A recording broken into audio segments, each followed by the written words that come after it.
सभी भैया बहनों को हमारा नमस्कार। आज मैं आपके पाठ्य पुस्तक का प्रथम पाठ कबीरदास की वाणी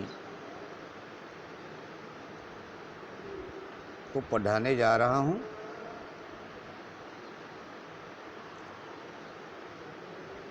सभी भैया बहन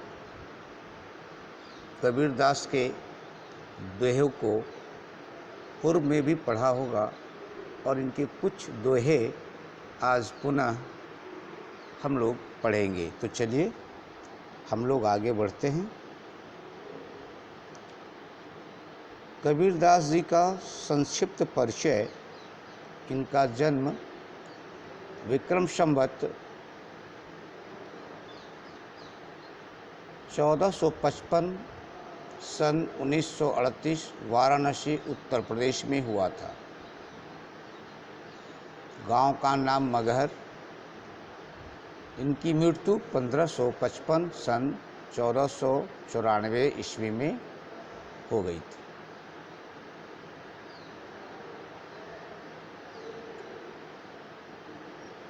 इनके जन्मस्थल के बारे में एक मत नहीं है। कुछ लोग कहते हैं कि यह लहर तारा ताल पर पड़े मिले। नीमा और नीरू ने इनका लालन पालन किया और बाद में यही बालक कबीर कहलाया।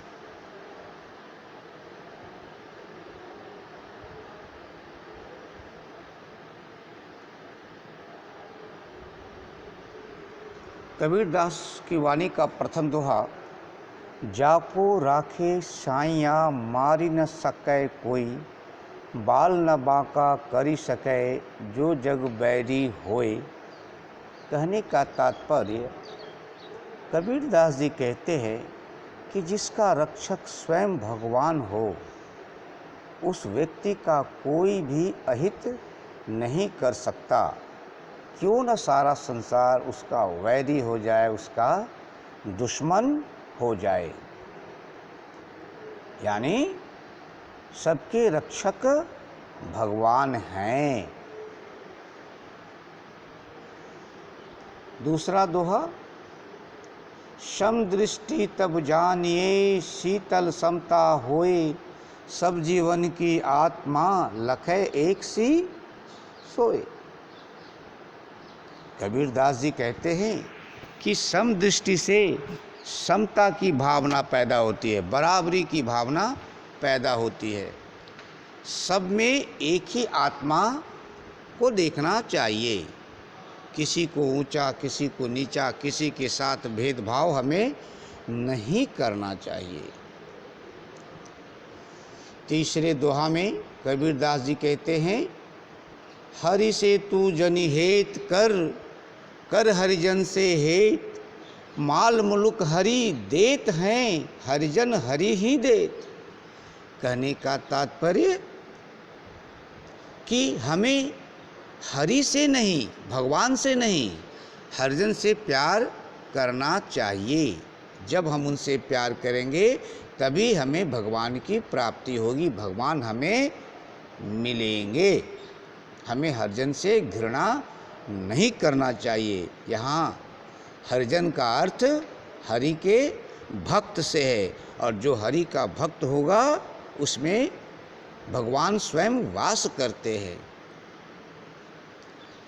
चौथे दोहे में कबीरदास जी कहते हैं, दुख में सुमिरन सब करे, सुख में करे न कोई, जो सुख में सुमिरन करे तो दुख काहे को होए। हम भगवान को दुख में याद करते हैं, सुख में याद करना भूल जाते हैं। अगर सुख में भगवान का हम स्मरण करें तो हमें कभी भी दुख नहीं होगा। दुख और सुख दोनों समय हमेशा हमें हरि का, भगवान का स्मरण करना चाहिए।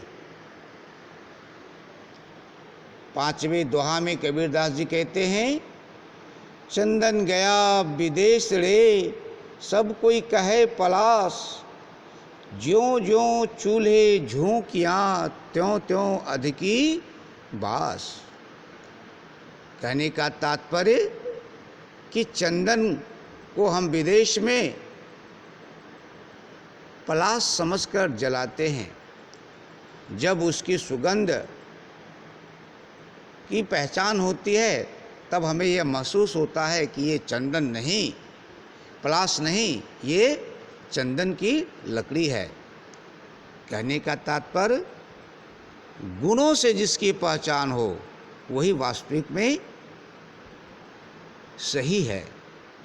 किसी के रूप रंग वेशभूषा से उसकी पहचान हमें नहीं करनी चाहिए। आगे कबीरदास जी कहते हैं, वृक्ष कबहू नहीं फल भकै, नदी न संचय नीर, परमार्थ के कारणे साधु धरा शरीर। वृक्ष हम लगाते हैं, बड़ा होता है, जब वो फल देता है तो उसका फल वृक्ष नहीं खाता, उसका वृक्ष हम सभी खाते हैं। तो कबीरदास जी कहते हैं कि वृक्ष कभी अपना फल स्वयं नहीं खाते, नदी अपना जल स्वयं छिपाकर नहीं रखती, इसी प्रकार साधु अपने लिए नहीं दूसरों के लिए जीवन धारण करते हैं। इसलिए हमें साधु सन्यासियों का मान करना चाहिए, सम्मान करना चाहिए, उनसे हमेशा ज्ञान की बातें पूछनी चाहिए। इस पद में कबीरदास जी कहते हैं, जाति न पूछो साध की, पूछ लीजिए ज्ञान, मोल करो तरवार का, पड़ी रहें दो म्यान। हमें कभी भी साधु से उसकी जाति नहीं पूछनी चाहिए। हमें अगर पूछना है तो उनसे ज्ञान की बातें ही हमें पूछनी चाहिए। म्यान कितना भी सुंदर क्यों ना हो, कितना भी कीमती क्यों ना हो, हीरे से जड़ा हुआ क्यों ना हो, उस म्यान का कोई मोल नहीं है। अगर मोल है तो म्यान में रखी गई तलवार का। तो साधु क्या पहने हैं, उनका वेशभूषा कैसा है, इस पर हमें ध्यान नहीं देना चाहिए। हमें उनसे हमेशा ज्ञान की बातें पूछनी चाहिए। अगले दोहे में कबीरदास जी कहते हैं, दुर्लभ मानुष जन्म है, देह न बारंबार, तरवर त्यों पत्ता झड़े, बहुरी न लागे डार। अगर कोई पत्ता अपनी डाल से टूटकर ज़मीन पे गिर जाता है तो वह दोबारा उससे जुड़ नहीं पाएगा। तो ये जो तन हम पाए हैं, ये जो शरीर पाए हैं, ये जो काया पाए हैं, ये दोबारा हमें मिलने वाला नहीं है। इसलिए इसका सही सदुपयोग करना चाहिए, मानव कल्याण के लिए इसका उपयोग करना चाहिए। अगले दोहे में कबीरदास जी कहते हैं, दुर्बल को न सताइए, जाकी मोटी हाय, बिना जीव की श्वास से लौह भस्म हो जाए। हमें कभी भी दुर्बल को, असहाय को नहीं सताना चाहिए। अगर उसे हम प्रताड़ित करते हैं, सताते हैं, तो उसकी हाय हमारा विनाश कर देगी, हमारा अहित कर देगी, हमारा नाश कर देगी, भस्म कर देगी।